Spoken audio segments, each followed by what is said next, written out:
الحمدللہ رب العالمین والصلاة والسلام علی سید الرسل و خاتم النبیین وعلی آلہ و اصحابہ اجمعین اما بعد فاعوذ باللہ من الشیطان الرجیم بسم اللہ الرحمن الرحیم الف لام میم ذالک الکتاب لا ریب فیہ ھدی للمتقین الذين يؤمنون بالغيب ويقيمون الصلاة ومما رزقناهم ينفقون والذين يؤمنون بما أنزل إليك وما أنزل من قبلك وبالآخرة هم يوقنون أولئك على هدى من ربهم وأولئك هم المفلحون صدق الله العظيم اللهم صل على سيدنا ومولانا محمد وبارك وسلم وصل عليه. سامعین محترم، گزشتہ درس میں سورۃ البقرہ کی ابتدائی 2 آیات پر محیط درس دیا گیا. سورۃ البقرہ کا تعارف، اس کے مضامین، اس کا ربط، اس کا بھی بیان ہوا. آج کی تلاوت کردہ آیات کے اندر اللہ تعالیٰ نے سورۃ البقرہ کی ابتدا میں قرآن کو ہدایت قرار دینے کے بعد قرآن کی اس ہدایت سے فائدہ اٹھانے والی پہلی جماعت، متقین کی جماعت کی صفات کا بیان فرمایا ہے. میں نے پہلے عرض کیا تھا کہ اس سورت کا پچھلی سورت سے ربط یہ ہے کہ وہاں پہ 3 جماعتوں کا ذکر ہوا تھا سورت فاتحہ میں. ایک انعام یافتگان کا ذکر تھا جو جن پر اللہ تعالیٰ کا انعام ہوا، ان کے رستے پہ چلنے کی دعا مانگی تھی. دوسرے وہ تھے جن پر اللہ کا غضب ہوا اور جو گمراہ ہوئے، وہ تیسرا گروپ تھا. تو سورۃ بقرہ کے ابتدا میں وہی اسی ترتیب سے تینوں گروہوں کا ذکر تفصیل کے ساتھ اللہ رب العزت نے ارشاد فرمایا اور ان کا انجام بھی ذکر فرمایا اور ان کا اجر اور ثواب بھی ذکر فرمایا. ان میں سے پہلا گروپ جو ہے وہ انعام یافتہ لوگوں کا ہے، یعنی جو قرآن مجید کو ھدی للمتقین جب ارشاد فرمایا تو ان متقین کی صفات میں پہلے نمبر پہ جو ارشاد فرمایا وہ یہ ہے کہ ھدی للمتقین الذین یؤمنون بالغیب. متقین کون ہیں؟ 5 صفات میں سے پہلی صفت ان کی یہاں سے بیان کرنا شروع فرمائی. گویا کہ اس ہدایت سے فائدہ اٹھانے والے مستفیدین جو ہیں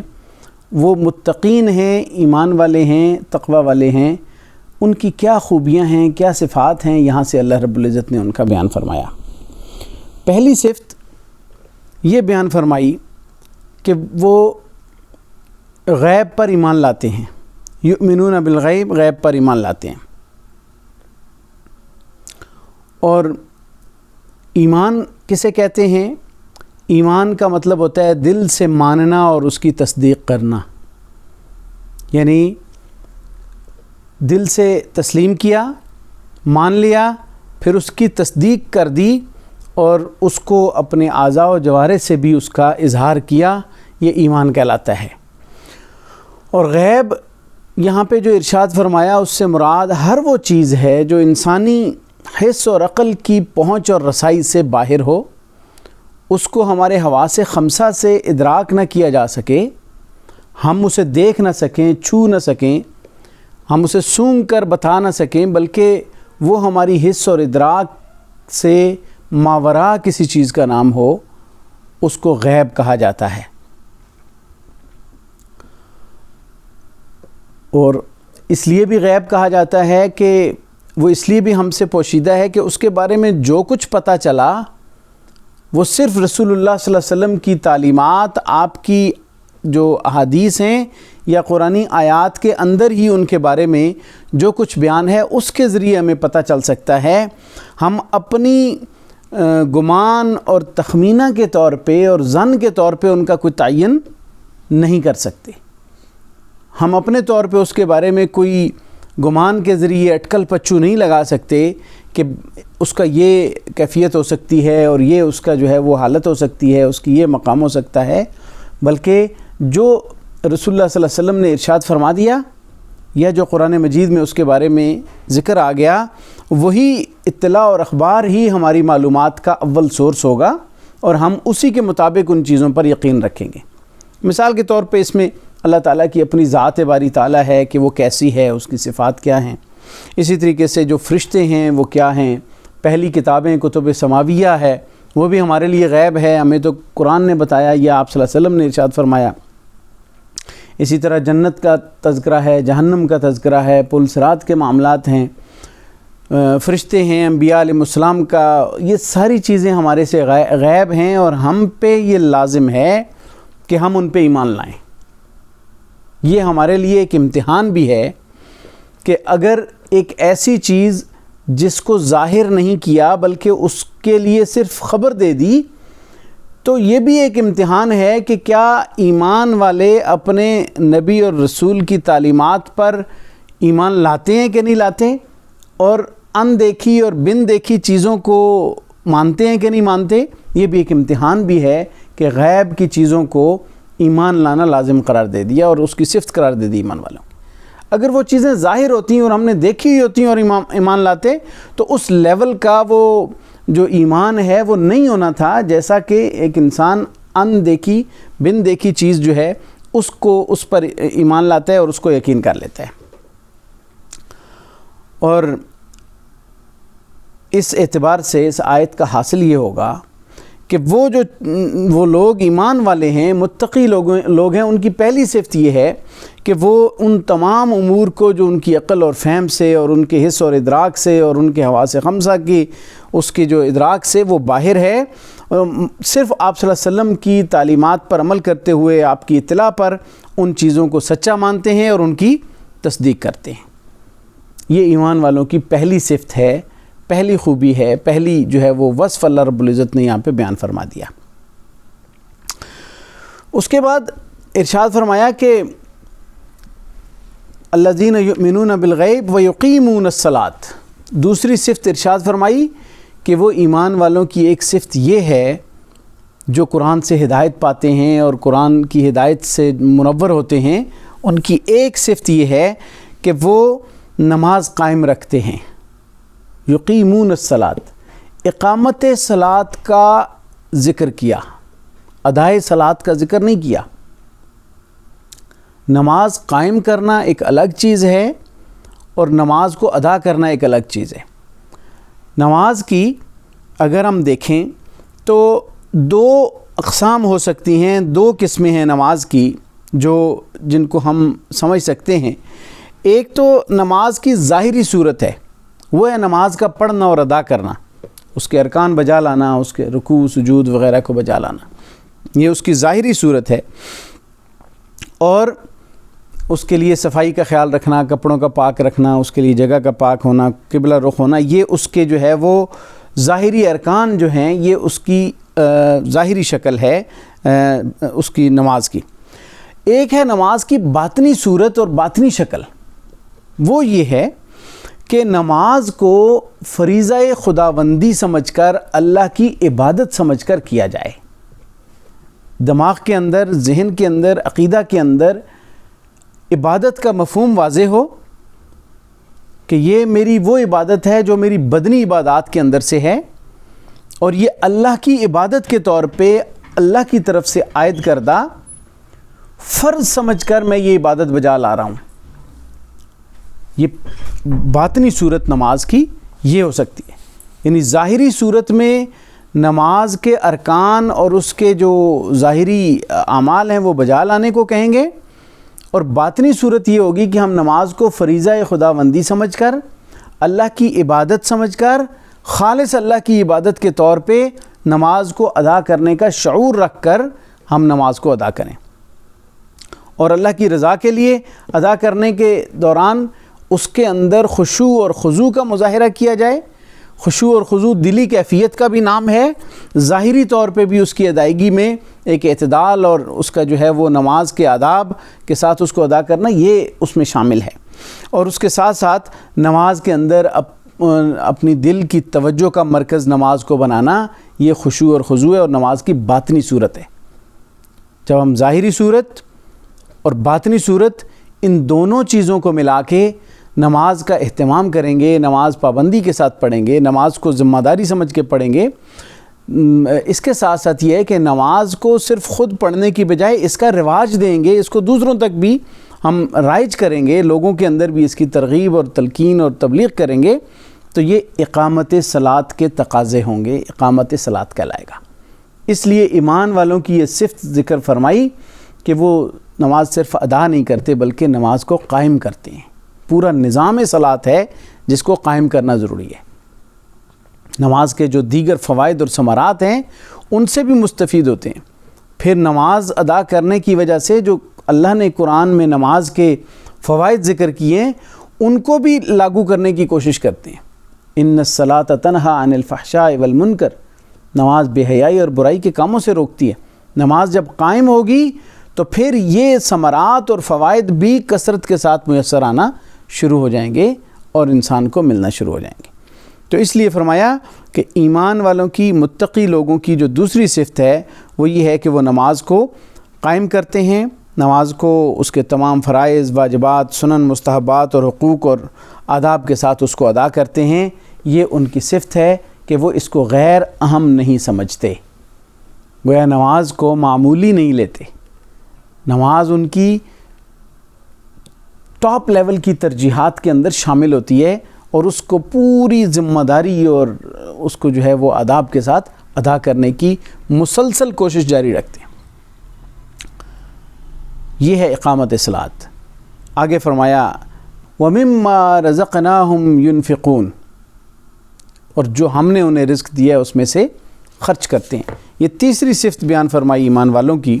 کہ جو ہم نے انہیں رزق دیا اس میں سے خرچ کرتے ہیں۔ یہ بہت بڑی توجہ کی بات ہے کہ اللہ رب العزت نے متکلم کا صیغہ استعمال کیا رزق کے ساتھ۔ بندہ سمجھ رہا ہوتا ہے کہ میں نے کمایا ہے، میرا رزق ہے، میں نے حاصل کیا ہے، تو اللہ نے فرمایا کہ دینے والا میں ہوں، مالک میں ہوں رزق کا، میں عطا کرنے والا ہوں، تو تمہاری ذمہ داری یہ ہے کہ تمہیں ہم نے جو رزق دیا اس میں سے کچھ خرچ کرو۔ یہ ایمان والوں کی صفت بیان، اور ایمان والے اس کو انڈرسٹینڈ کرتے ہیں، اس کو سمجھتے ہیں اور اس پہ عمل کرتے ہیں۔ وہ اپنے مال میں سے خرچ کرتے ہیں، وہ اپنی جو ہے نا رزق میں سے خرچ کرتے ہیں۔ مال کی بجائے یہاں پہ رزق کا لفظ استعمال ہوا، یہ بڑا پوائنٹ ہے نوٹ کرنے والا، کہ یہاں پہ ارشاد فرمایا کہ جو ہم نے انہیں رزق دیا ہے۔ رزق بعض اوقات مال رزق نہیں بن رہا ہوتا، رزق اللہ تعالیٰ کی ہر اس نعمت کا نام ہے، ہر اس نعمت کا نام ہے جو بندے کو ملی ہے اور بندہ اس سے فائدہ اٹھا رہا ہے۔ نہ صرف انسان کے اعضاء اور جوارے، انسان کی خوراک، بلکہ انسان کی اولاد بھی رزق ہے، انسان کی سواری بھی رزق ہے،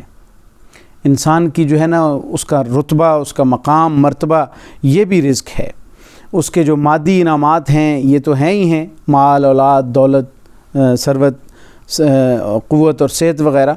اسی طرح علمی جو کمالات ہیں اللہ تعالیٰ نے اس کو عطا فرمایا ہے، کسی کو علم دے دیا، کسی کو ہنر دے دیا، یہ رزق ہے۔ کسی کو، انسان کو اللہ تعالیٰ نے بہت بڑی حکمت اور فہم اور فراست سے نواز دیا، یہ رزق ہے۔ اسی طریقے سے جو ہے وہ قوت اور صحت اور اس کو استعمال کرنا، اپنی صحت اور قوت کے ذریعے دوسروں کی مدد کرنا، علم اور حکمت کو دوسروں تک پھیلانا اور ان کو سمجھانا، اسی طریقے سے جو اپنی فراست ہے اس کا کوئی کسی کو فائدہ پہنچانا، اچھا مشورہ دے دینا، یہ ساری چیزیں جو ہے وہ تعاون کی شکلیں ہیں اور رزق کو خرچ کرنے کے مترادف ہیں۔ وَمِمَّا رَزَقْنَاهُمْ يُنْفِقُونَ، جو ہم نے انہیں رزق دیا ہے اس میں سے خرچ کرتے ہیں۔ یہ ایک اس کا عمومی اور وسیع معنی ہے، اور اس کے علاوہ جو اس کا اطلاق بعض نے صرف زکوٰۃ پہ کیا ہے، لیکن مفسرین نے لکھا کہ اس سے عمومی طور پہ یہ مراد ہے کہ جو بھی ما کا لفظ عام ہے، جو بھی رزق دیا ہے، چاہے وہ اس کے اندر سے مال میں سے خرچ کرتا ہے تو زکوٰۃ، صدقات اور فطرانہ اور یہ ساری چیزیں، نفلی صدقہ، قربانی، اپنی ذات پہ خرچ کرنا، اہل و عیال پہ خرچ کرنا، یہ خرچ کرنے کا مال کے اندر ایک پہلو ہو گیا۔ اور دیگر جو اللہ کی طرف سے رزق عطا کیے گئے ہیں وہ دوسرا پہلو ہو گیا کہ کوئی بھی چیز جس کو اللہ نے نعمت کے طور پہ انسان کو دیا اور انسان اس سے بینیفٹ لے رہا ہے، اس کو یوٹیلائز کر رہا ہے، اس سے فائدہ اٹھا رہا ہے، دنیا میں اس کی وجہ سے شان و شوکت اور مقام اور مرتبہ بلند ہو رہا ہے، اس کو آسانیاں مل رہی ہیں، سہولت مل رہی ہے، یا وہ ایک کسی مقام پہ فائز ہے، تو یہ اللہ کی طرف سے دی ہوئی اس کی نعمت ہے، اس کا رزق ہے۔ اب اس کی ذمہ داری ہے کہ اس رزق میں لوگوں کو بھی شریک کرے۔ اسی لیے کسی عالم کو کوئی بات پہنچ گئی، اس کو ایک بات سمجھ آ گئی، تو وہ اگر علم کو چھپاتا ہے تو اس کے بارے میں سخت وعیدیں ذکر کی گئی ہیں کہ علم کو چھپانا جو ہے نا، علمی خیانت کہلاتا ہے۔ اور ایک حدیث میں آتا ہے کہ علمی خیانت جو ہے وہ مال کی خیانت سے زیادہ بدتر ہے۔ مال کی خیانت سے زیادہ بڑھ کر علمی خیانت ہے۔ علم کو پھیلانا چاہیے، علم کے اندر جو ہے نا وہ لگی لپٹی نہیں کرنی چاہیے، مداہنت نہیں کرنی چاہیے، تلبیس نہیں کرنی چاہیے، اس کے اندر ملاوٹ نہیں کرنی چاہیے۔ خالص علم، اچھا جو اس کا میسج ہے، فہم و فراست، اس کو آگے لوگوں تک پہنچانا چاہیے۔ لہت و لال سے کام لیتے ہیں، مداہنت کرتے ہیں، بات کو چھپا جاتے ہیں، حق کو چھپا جاتے ہیں، حق کی بات کو چھپا لینا، یہی تو بنی اسرائیل کی خرابیاں قرآن نے جگہ جگہ ذکر کی ہیں کہ وہ وَيَكْتُمُونَ الْحَقَّ، یہ حق، کتمان حق جو ہے نا، یہ بھی ایک بہت بڑی اللہ تعالیٰ کی ناشکری ہوتی ہے، اور بنی اسرائیل کے اندر یہ چیز تھی۔ بعض اوقات کوئی حکم ہوتا تو کتاب میں سے اس حصے کو ہی چھپا لیتے۔ تو علم اگر ملا ہے، یہ رزق ہے، اس میں سے بھی خرچ کرنا ہے، طاقت ملی ہے، یہ رزق ہے، اس میں سے بھی خرچ کرنا ہے۔ تو یہ اس کا وسیع مفہوم اگر ہم لیں گے تو پھر وَمِمَّا رَزَقْنَاهُمْ يُنْفِقُونَ اس کا صحیح طور پہ اطلاق ہوگا، جو کہ مفسرین کرام نے کیا ہے۔ چوتھی صفت متقین کی وہ یہ ذکر فرمائی کہ غیب پر بھی وہ ایمان لاتے ہیں، نماز کو بھی قائم کرتے ہیں، جو ہم نے رزق دیا اس میں سے خرچ بھی کرتے ہیں۔ اس کے بعد ارشاد فرمایا کہ وَالَّذِينَ يُؤْمِنُونَ بِمَا أُنزِلَ إِلَيْكَ وَمَا أُنزِلَ مِن قَبْلِكَ وَبِالْآخِرَةِ هُمْ يُوقِنُونَ کہ ایمان والے وہ ہیں، ان کی ایک صفت یہ ہے کہ جو یؤمنون بما انزل إِلَيْكَ کہ اے پیغمبر صلی اللہ علیہ وسلم وہ اس چیز پر بھی ایمان لاتے ہیں جو آپ صلی اللہ علیہ وسلم پر نازل ہوا، جو آپ پر نازل ہوا یعنی قرآن مجید، اس پر بھی وہ ایمان لاتے ہیں۔ وما انزل من قبلک اور جو آپ سے پہلے نازل ہوا اس پر بھی ایمان لاتے ہیں، اس پر بھی ایمان لاتے ہیں۔ یہ چوتھی صفت ہے ایمان والوں کی جو یہاں پہ ذکر فرمائی کہ آپ صلی اللہ علیہ وسلم پر نازل شدہ کتاب یعنی قرآن مجید، اس پر بھی ایمان لاتے ہیں، پہلے نبیوں کی کتابوں پر بھی ایمان لاتے ہیں۔ اب دیکھنے میں یہ چیز بھی غیب کے امور میں سے آتی ہے۔ یؤمنون بالغیب کے اندر یہ ہے کہ پہلی کتابوں پر ایمان لانا، لیکن چونکہ بنی اسرائیل میں سے کچھ لوگ مسلمان ہو چکے تھے، اسلام قبول کر چکے تھے، یہ ذکر دوبارہ اس لیے کیا کہ ان میں سے کچھ لوگ ان کتابوں پر ایمان لائے ہوئے ہیں جو مسلمان بھی ہو چکے ہیں۔ اب جب ذکر کیا جائے گا تو ان کی حوصلہ افزائی ہوگی کہ ان کے دین یا ان کی کتاب کو بھی اسلام میں اتنی اہمیت ہے، صرف اس وجہ سے اس کو منسوخ کر دیا گیا کہ اس کے اندر ترمیم ہو گئی، تحریف ہو گئی، تبدیلی ہو گئی۔ بات سمجھ آ رہی ہے نا کہ یہ جو ہے تو غیب کے امور میں سے ہی، اس لیے اس کو یہاں پہ علیحدہ سے ذکر کیا کہ وہ عمومی بات غیب کی کرنے کے بعد یہ خاص حالت ایک الگ سے ذکر فرما دی۔ پھر فرق کیا ہے کہ کتب سابقہ پر کیسے ایمان لانا ہے اور قرآن پر کیسے ایمان لانا ہے۔ کتب سابقہ پر ایمان اس طرح لانا ہے کہ ان سے مراد صرف یہ ہے کہ انہیں اللہ کی طرف سے مانا جائے کہ یہ برحق کتابیں تھیں، انہیں سچا سمجھا جائے، اللہ کی طرف سے انہیں مانا جائے کہ اللہ نے نازل کی، اللہ نے یہ پیغام بھیجا، لیکن چونکہ وہ زمانے کی دست برد سے بچ نہ سکیں اس لیے ان پر عمل کرنا واجب نہیں ہے۔ یہ حیثیت ہے کتب سابقہ پر ایمان لانے کی۔ قرآن مجید پر ایمان لانے سے مراد آپ صلی اللہ علیہ وسلم پر جو وحی نازل ہوئی اس پر ایمان لانے سے مراد یہ ہے کہ آپ صلی اللہ علیہ وسلم پر جو وحی نازل ہوئی اسے حق مانا جائے، اللہ کی جانب سے نازل شدہ کلام مانا جائے، اس کو سمجھا جائے اور اس پہ عمل کیا جائے۔ یہ ہے قرآن پر ایمان لانا، اور قرآن کو جو ہے وہ اپنی زندگی اس کی ہدایات کے مطابق بسر کیا جائے، کیونکہ ہدی للمتقین کا تقاضا ہے کہ ہدایت کے لیے قرآن پر ایمان لا کے اس پر عمل بھی کیا جائے، تب ہدایت نصیب ہوگی۔ اور یہ جب آپ صلی اللہ علیہ وسلم پر وحی نازل ہونے کی بات آتی ہے تو یہ در حقیقت ختم نبوت کی ایک دلیل بھی ہے کہ اللہ تعالیٰ نے جن جن نبیوں پر پہلوں پر قرآن وحی نازل ہوئی ان کا بھی ذکر فرما دیا، آپ صلی اللہ علیہ وسلم کا بھی ذکر فرما دیا۔ اگر کسی اور نبی نے آنا ہوتا یا کوئی اور نبی ہوتا تو اس کا الگ ذکر کر دیا جاتا، جیسے نبی پاک صلی اللہ علیہ وسلم کے بارے میں پہلی کتب میں موجود ہے کہ آپ صلی اللہ علیہ وسلم تشریف لائیں گے اور ان پر ایمان لانا، ان کی کتب پر ایمان لانا، ان کا ساتھ دینا۔ تو جب ان کے بارے میں یہ چیز موجود ہے تو اگر کوئی اور نبی آنا ہوتا تو اللہ تعالیٰ اس کا بھی ذکر اس وحی میں فرما دیتا۔ یہاں پہ فرمایا پہلے نبیوں پر اور آپ صلی اللہ علیہ وسلم پر ایمان لانا ہے۔ پھر نبی کریم صلی اللہ علیہ وسلم پر نازل شدہ وحی کی دو شکلیں، وہ دونوں اس میں بیان ہو گئیں۔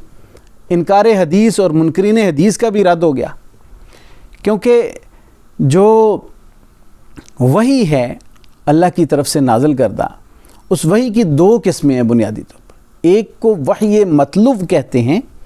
اور وحی جلی کہتے ہیں، جو قرآن مجید ہے، جس کی تلاوت کی جاتی ہے اور الفاظ بھی اللہ تعالیٰ کے اور مفہوم بھی اللہ تعالیٰ کا، اور یہ وحی کے طور پہ نازل ہوا۔ اور دوسری وحی جو کہ روایات سے پتہ چلتا ہے کہ جیسے فرشتہ نبی پاک صلی اللہ علیہ وسلم پر قرآن مجید کی آیات لے کر اترتا تھا، ایسے ہی احادیث کے مفاہیم لے کر بھی اترتا تھا۔ الفاظ رسول اللہ صلی اللہ علیہ وسلم کے ہوتے تھے، مفہوم اللہ کی طرف سے وحی شدہ ہوتا تھا، اس لیے اس کو بھی وحی الہی کہا جاتا ہے، لیکن وحی غیر مطلوب کہا جاتا ہے کہ جس کی تلاوت نہیں کی جاتی،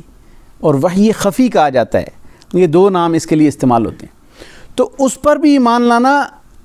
اللہ کی طرف سے نازل کردہ چیز پر ایمان لانے کے مترادف ہوگا۔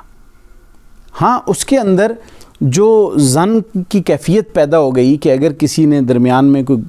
اس کی روایات کے اس کے اندر صاف ظاہر ہے کہ تحقیق کا لیول کچھ انوالو ہو جاتا ہے۔ حدیثیں پرکھی گئیں، محدثین نے اس کے اندر جو کوئی گمان کا پہلو پیدا ہوا، حدیث متواترہ کو الگ کر لیا۔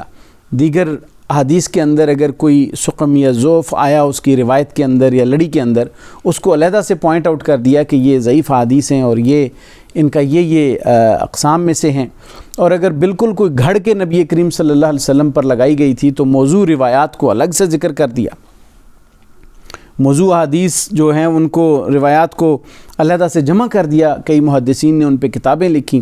جیسا کہ ملا علی قاری حنفی رحمۃ اللہ علیہ کی کتاب ہے الموضوعات الکبریٰ کے نام سے، موضوعات کبیر کے نام سے اردو ترجمہ بھی موجود ہے۔ اس کے علاوہ دیگر اس ٹاپک پہ بہت ساری کتابیں ہیں جن میں حدیث ایسی کو جمع کر دی جو آپ صلی اللہ علیہ وسلم کی طرف منسوب تو ہیں لیکن آپ کا فرمان ہی نہیں ہے۔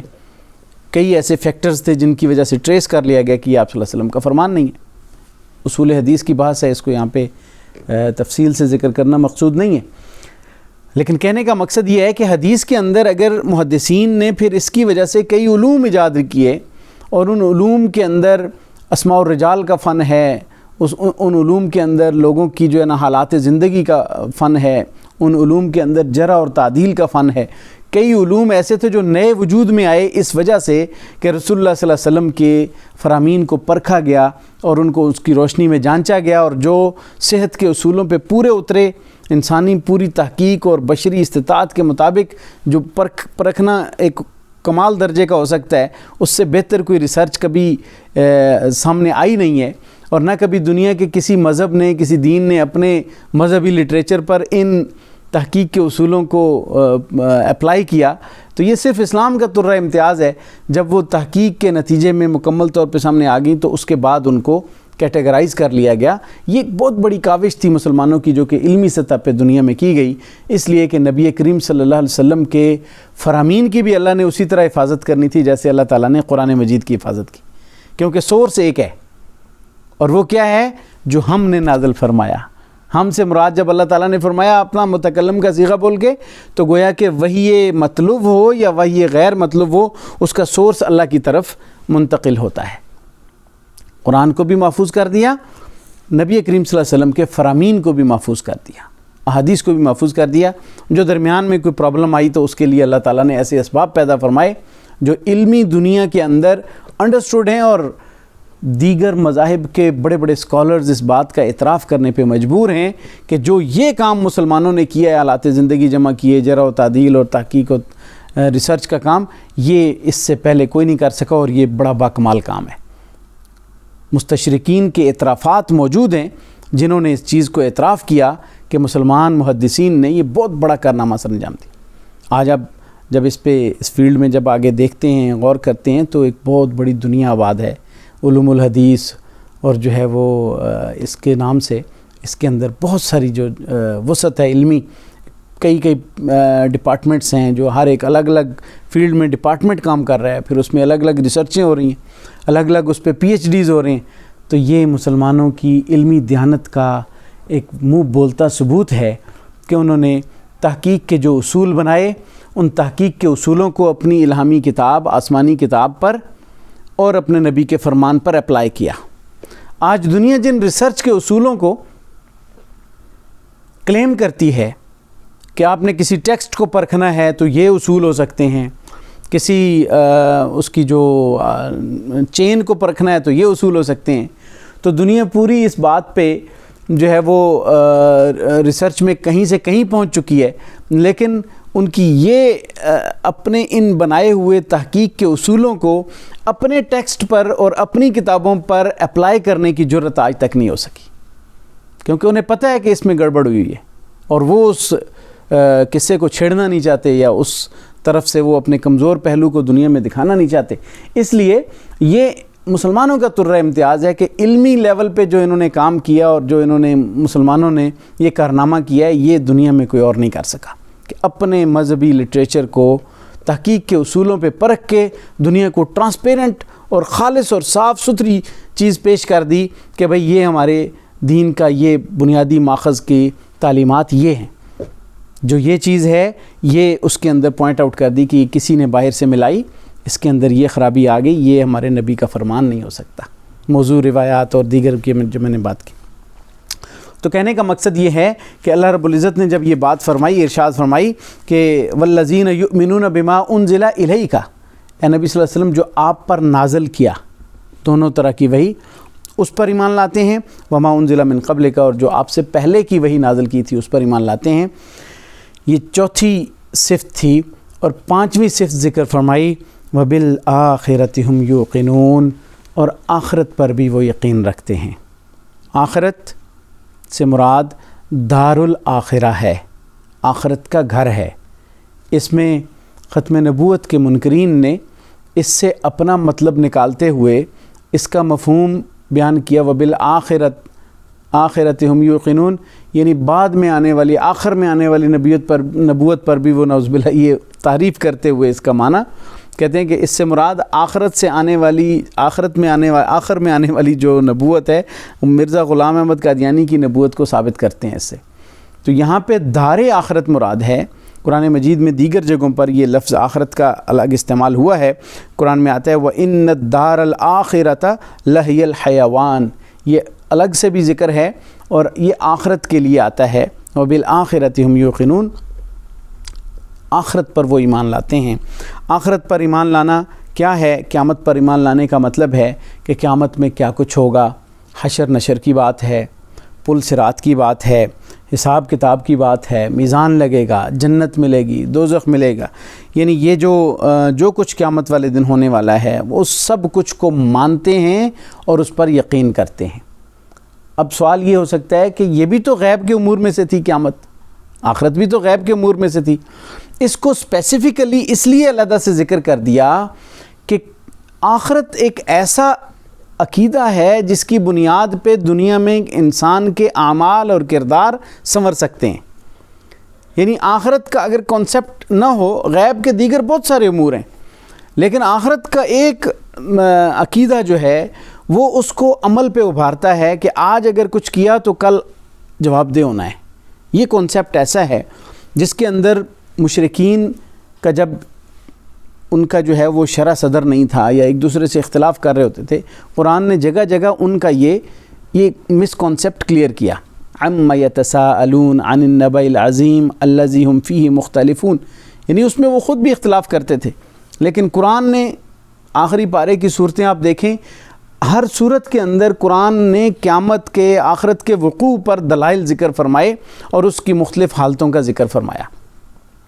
تو اس کو اس لیے غیب کے امور میں سے اسپیسیفک کر کے اس چیز کو بھی علیحدہ سے اس لیے ذکر کیا کہ یہاں پہ آخرت کا مطلب یہ ہے کہ ایمان والے وہ ہوں گے جو آخرت پر یقین رکھتے ہوں گے، یعنی ان کو اپنی جواب دہی کا مکمل احساس ہوگا اور وہ اس کو سمجھتے ہوں گے کہ ہم نے اللہ کے حضور جواب دہ ہونا ہے۔ لہٰذا جب اللہ کے حضور جواب دہ ہونے کا احساس ہوگا تو پھر وہ دنیا کے اندر جو اعمال بجا لائیں گے وہ اللہ کی جواب دہی کے احساس کے ساتھ بجا لائیں گے کہ اگر یہاں پہ آج برا عمل کریں گے تو اللہ کے سامنے شرمندگی بھی ہے، سزا بھی ہے، اگر نیک عمل کریں گے تو اللہ کے سامنے انعام بھی ہے اور سرخروئی بھی ہے۔ تو یہ دونوں چیزوں کو ذہن میں رکھ کے وہ اپنے اعمال بجا لائیں گے تو دنیا کا جو نظام ہے وہ بڑا حسین منظر پیش کرے گا۔ جواب دہی کے احساس سے کوئی بھی کام کیا جائے گا، اس کے اندر ایک حسن پیدا ہو جاتا ہے، ایک مقام پیدا ہو جاتا ہے، ایک بہتری پیدا ہو جاتی ہے۔ اب یہ 5 صفات ذکر کرنے کے بعد اللہ تعالیٰ نے ایمان والوں کی، ان ایسے متقین لوگوں کی اللہ تعالیٰ نے ان کی جزا اور ان کا بدلہ اور ان کا مقام بھی ذکر فرما دیا۔ فرمایا اولئک علی ھدی من ربہم، یہ ایسے لوگ ہیں جو اپنے رب کی طرف سے ہدایت پر ہیں، دنیا کے اندر ان کو سیدھا راہ مل گیا اور ہدایت مل گئی۔ اب یعنی ان کا ثمرہ یہ ہے، ان جو صفات کا، ان خوبیوں کا ان کو انعام یہ ملا اور ثمرہ یہ ملا کہ وہ کیا ہے، دنیا کے اندر ہدایت پر ہیں، سیدھی رستے پر ہیں، جو ہدایت مانگی تھی، اہدنا الصراط المستقیم، ہدایت مانگی تھی نا، اے اللہ میں سیدھے رستے پر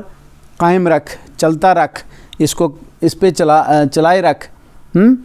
تو وہ جب یہ تقوی والی صفات اختیار کرتے رہیں گے، جو قرآن سے ہدایت لیتے رہیں گے، جب ان صفات پر قائم رہیں گے تو گویا قرآن کے تعلیمات سے فائدہ اٹھا رہے ہیں تو ہدایت پر ہیں۔ اولئک علی ھدی من ربہم، وہ اپنے رب کی طرف سے ہدایت پر ہیں۔ واولئک ھم المفلحون، اور وہ لوگ اس ہدایت کی وجہ سے قیامت والے دن بھی کامیاب ہوں گے اور دنیا کے اندر بھی کامیاب ہوں گے۔ فلاح پانے والے لوگ بھی وہی ہیں، مفلحون بھی وہی ہیں، فلاح وہی پائیں گے جو ایمان والی ان صفات سے متصف ہوں گے، ان کے اندر یہ تقوی والی صفات ہوں گی۔ یہاں پہ یہ چند صفات ذکر کی جو بنیادی نوعیت کی تھیں، یعنی بنیادی کرائٹیریا کے طور پہ یہ چند چیزیں ذکر کر دیں۔ اس کے علاوہ دیگر جگہوں پر اللہ رب العزت نے عباد الرحمن کی جو صفات ہیں، رحمان کے بندوں کی، وہ الگ سے ذکر کر دیں۔ اسی طرح کہیں مومنون کی صفات، قد افلح المؤمنون، اس عنوان سے آگے اس طرح شروع کر دیں۔ وعباد الرحمن الذین یمشون علی الارض ہونا واذا خاطبهم الجاہلون قالوا سلاما، سورۃ الفرقان کے اندر یہ الگ سے ذکر کر دیں۔ یعنی کئی جگہوں پر ایمان والوں کی الگ سے صفات کا ذکر ہے، لیکن یہاں پہ بنیادی صفات متقین کی ان کو ذکر کیا تاکہ یہ جو قرآن کی ہدایت کا بنیادی کرائٹیریا تو سمجھ آ جائے۔ جب یہ سمجھ آ جائے گا، جب انسان ان چیزوں پر یقین کر لے گا تو پھر اللہ کی دی ہوئی دیگر تمام چیزوں کو وہ ہدایت اور رہنمائی سمجھ کے قبول کرے گا، صراط مستقیم سمجھ کر قبول کرے گا۔ اس لیے یہاں پہ یہ ارشاد فرما لیا کہ دنیا میں بھی وہ کامیاب ہے اور سیدھے رستے پر ہے، اور آخرت میں بھی وہ کامیاب ہے، اخروی طور پہ بھی اللہ کے سامنے وہ کامیاب ہوگا۔ یہ تو تھا انعام یافتہ لوگوں کا ذکر اور ان لوگوں کا ذکر جو قرآن سے فائدہ اٹھانے والے ہیں، مستفیدین ہیں۔ اس کے بعد آگے ایک جماعت کا ذکر ہوگا جو قرآن سے فائدہ نہ اٹھانے والے لوگ ہیں، غیر مستفیدین ہیں، جن کو وہاں پہ مغضوب علیہم کے نام سے بھی ذکر کیا کہ ان پر اللہ کا غضب ہوا، اور جنہوں نے قرآن سے فائدہ نہ اٹھایا، محروم رہ گئے اس ہدایت سے، ان کا ذکر ان الذین کفروا سے ہے، جو کہ انشاءاللہ آئندہ درس میں بیان ہو گیا۔ اللہ تعالی